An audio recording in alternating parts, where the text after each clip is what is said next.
Chapter 1. The Forest of Dead Whispers. Anna and her friends decided to spend a weekend in a remote forest known for its dark legends. From the beginning, the forest seemed strange. The trees were too thick and the sounds of nature too quiet. As they set up camp and began to prepare dinner, Anna noticed that it was getting strangely dark around them. Suddenly, she heard a faint whispering coming from deep in the forest. It was not the voices of her friends, but something more ancient and sinister. Anna felt a chill creeping into her bones. Despite her fears, her friends convinced her that it was just the wind, but she couldn't shake the feeling that they were being watched. Chapter 2. Vanishing Shadows. The next morning, Anna discovered that one of her friends was missing. They scoured the forest looking for him, but to no avail. Suddenly, Anna saw strange shadows moving among the trees. They moved with incredible speed and had no definite shape, as if they were part of the forest themselves. Every time she tried to get closer, the shadows disappeared. The others began to panic, and their fear was increasing by the minute. Anna realized that the forest was coming alive and playing with them like puppets. She felt like she was losing her mind, but knew she had to keep calm. Chapter 3. Waking Nightmares. Anna had nightmares during the night. She saw old, dilapidated buildings and people reaching out to her begging for help. When she woke up, she found that her friends were also suffering from eerie dreams. With each passing hour, the nightmares became more and more real, and she began to see them even with her eyes open. Her friends gradually disappeared one by one, leaving her alone in this ominous forest. Anna realized that the forest was taking their souls, turning them into its prisoners. She tried not to panic, but every rustle made her flinch. Chapter 4. Ghosts of the Forest. Left alone, Anna stumbled upon an old hut hidden in the thicket. Inside, she found a diary belonging to a family that had disappeared years ago. The diary told of strange occurrences in the forest and how they gradually lost their minds. As she read the entries, Anna began to see the ghosts of this family. They stood around her, their eyes full of despair and pain.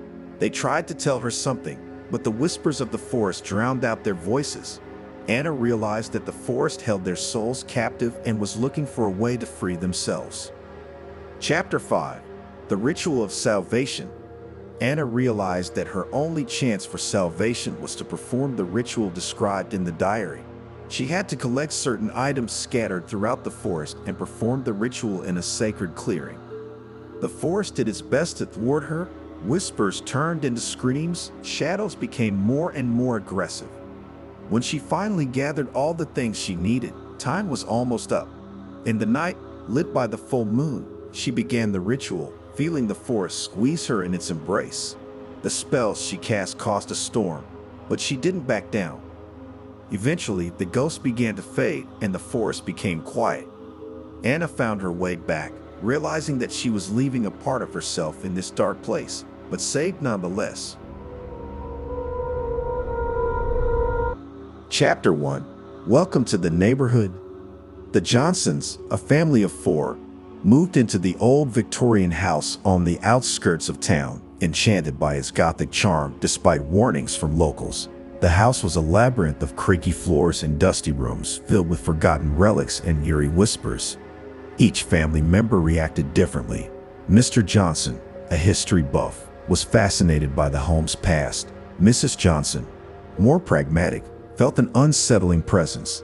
Their children, Emma and Jack, saw it as a grand adventure. They met their neighbors, the Carters, a seemingly perfect family living next door, whose friendliness was a bit too intense. As Halloween approached, the Johnsons decided to host a neighborhood party, partly to quell Mrs. Johnson's growing unease. Chapter 2. The Invitation. Invitations went out, and the Carters were the first to accept, their enthusiasm almost unnerving. The Johnsons prepared with gusto, decorating the house with cobwebs, skeletons, and ghostly figures. On the night of the party, the Carters arrived in elaborate costumes that seemed authentic to another era. They brought a dark, ancient-looking bottle of wine, claiming it was a rare vintage. As the party progressed, the Carters' charisma cast a spell over the guests, their stories of old times sounding disturbingly genuine. Mrs. Johnson couldn't shake the feeling that something was terribly wrong, but her husband dismissed her fears, enchanted by their charm. Chapter 3. A Night to Remember. As midnight approached, the Carters suggested a game of telling ghost stories in the dark. The room fell silent as Mr. Carter began, his voice weaving a tale that seemed to come alive with each word. The atmosphere grew tense, the temperature dropping unnaturally.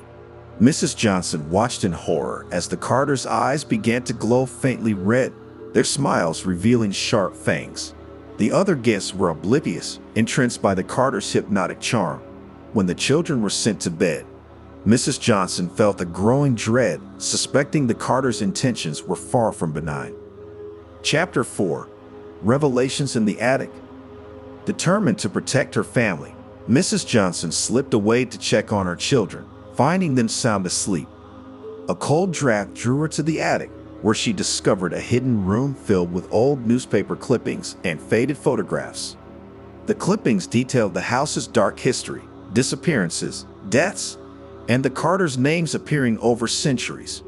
Her heart raced as she realized their neighbors were vampires, preying on the house's occupants for generations. She knew she had to act quickly, but the Carters were already on to her, their footsteps echoing up the stairs. Chapter 5. Escape from Darkness. Mrs. Johnson hurried back downstairs, finding her husband in a trance, his will bent by the Carters' sinister power. She grabbed a silver candlestick, the only weapon she could find, and confronted the Carters. They hissed and recoiled at the sight of the silver, revealing their true monstrous forms. Summoning all her courage, she broke the trance, and together with her husband, they fought their way to the children. The family fled the house, the Carters' enraged shrieks chasing them into the night. Safe in the town center, they vowed never to return, leaving the haunted house and its dark secrets behind. The Johnsons were grateful to have escaped, but the memory of that Halloween night would haunt them forever. Chapter 1. The Unfolding Nightmare. John Weaver, a reclusive writer recovering from a traumatic experience, finds solace in reading. One day, he discovers an old novel in a second-hand bookstore, its title strangely familiar. As he delves into the book, eerie parallels between his life and the novel's protagonist Ethan emerge. The plot revolves around Ethan being stalked by a killer, and John begins to notice subtle, unsettling events mirroring those in the story. A chilling noise outside his window one night leaves him questioning reality. Chapter 2. Whispers from the Pages. Despite his growing unease, John continues reading, compelled by the story's grip. Ethan receives anonymous letters, and soon John finds similar ones in his mailbox. The letters contain cryptic messages that hint at his past trauma, deepening his paranoia. Friends and family dismiss his fears as lingering effects of his trauma, leaving John isolated. The appearance of a shadowy figure matching the book's description pushes him to the edge. Chapter 3. Shadows and Reality. Determined to uncover the truth, John investigates the novel's origins. He learns it was written by a reclusive author, rumored to have vanished mysteriously. The lines between fiction and reality blur further when John discovers that key locations in the book exist in his town. Encountering a stranger who knows intimate details about his life shakes him to the core. With no one believing him, John realizes he must rely on his wits to survive. Chapter 4. The Killer's Script. John finds a passage in the novel detailing an attack on him, sending him into a frenzy of preparation. Setting traps around his home, he struggles to stay one step ahead of the unseen predator. His mental state deteriorates as the killer's presence becomes more palpable. Desperate for answers, John visits the author's abandoned house and uncovers a hidden manuscript. It reveals the killer's identity and a shocking twist. The novel's events are tied to a cursed object in John's possession. Chapter 5. Final chapter of fear. With the manuscript as his guide, John decides to confront the killer. Using clues from the book, he sets a final trap, hoping to break the curse and end the nightmare. The confrontation is intense, blending reality and fiction in a terrifying showdown. Just as he believes he has won, a final twist reveals the true nature of the curse. It feeds on the fear and belief of its victim. Holding the pen, John realizes that to end the horror, he must rewrite the story with courage and clarity, facing his deepest fears. In the gripping conclusion, he pens the final chapter, breaking the cycle and freeing himself from the nightmare's grip.